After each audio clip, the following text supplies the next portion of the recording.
యేసుక్రీస్తు ప్రభు యోహాను సువార్త 3వ అధ్యాయము 3వ వచనములో మనతో ఈ విధంగా మాట్లాడుతున్నాడు లేఖనము ద్వారా.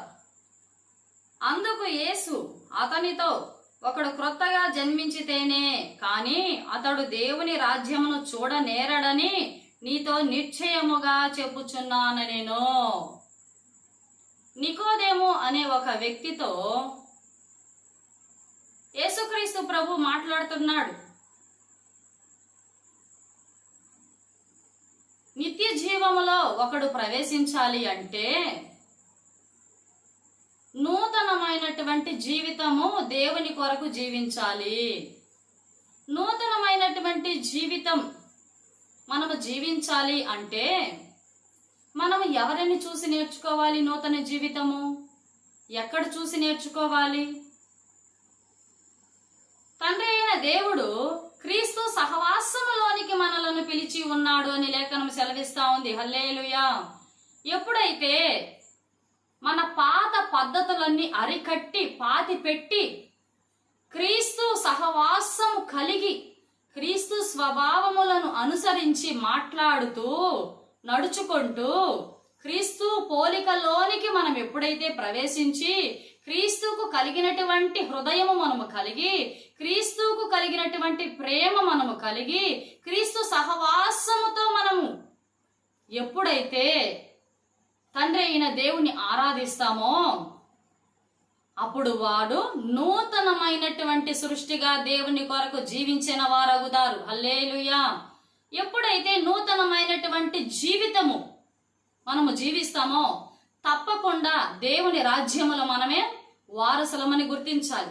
ఈ రోజున నా ప్రియమైన సహోదరి సహోదరుడా, అనేక మంది క్రైస్తవులను చూస్తే వారు దేవుని సన్నిధిలో ఆరాధిస్తారు, దేవునికి అధికమైన సమయాన్ని కేటాయించి ప్రార్థిస్తారు, అనేకమైనటువంటి కృతజ్ఞతాస్తుతులు దేవుని సన్నిధిలో సమర్పిస్తారు.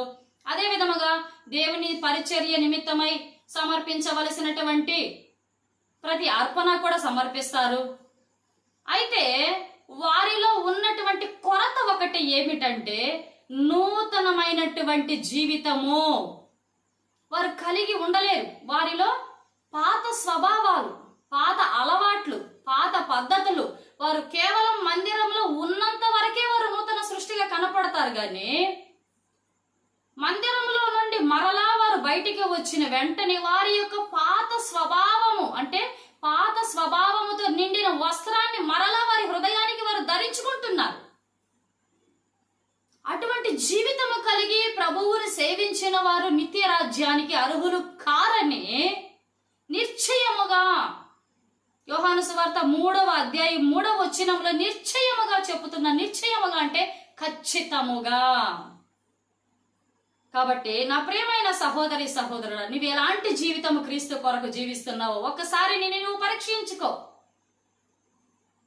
నువ్వు దేవుని సన్నిధిలో ఆరాధిస్తున్నావు, ప్రార్థిస్తున్నావు, స్తుతిస్తున్నావు, దేవుని పరిచర్య నిమిత్తమై సమర్పించవలసినటువంటి ప్రతి అర్పణ కూడా నువ్వు సమర్పిస్తున్నావు. మంచిదే, నువ్వు చేసేటివన్నీ కూడా మంచిది.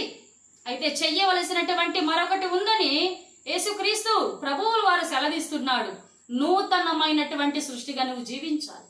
ఎప్పుడైతే నువ్వు నూతన సృష్టిగా జీవిస్తావో క్రీస్తు సహవాసంలో నీవు ఉన్నావు అని ఆనవాలు.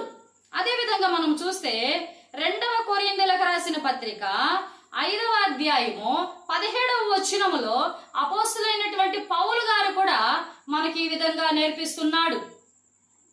కాగా ఎవడైనను క్రీస్తునందున్న ఎడల వాడు నూతన సృష్టి.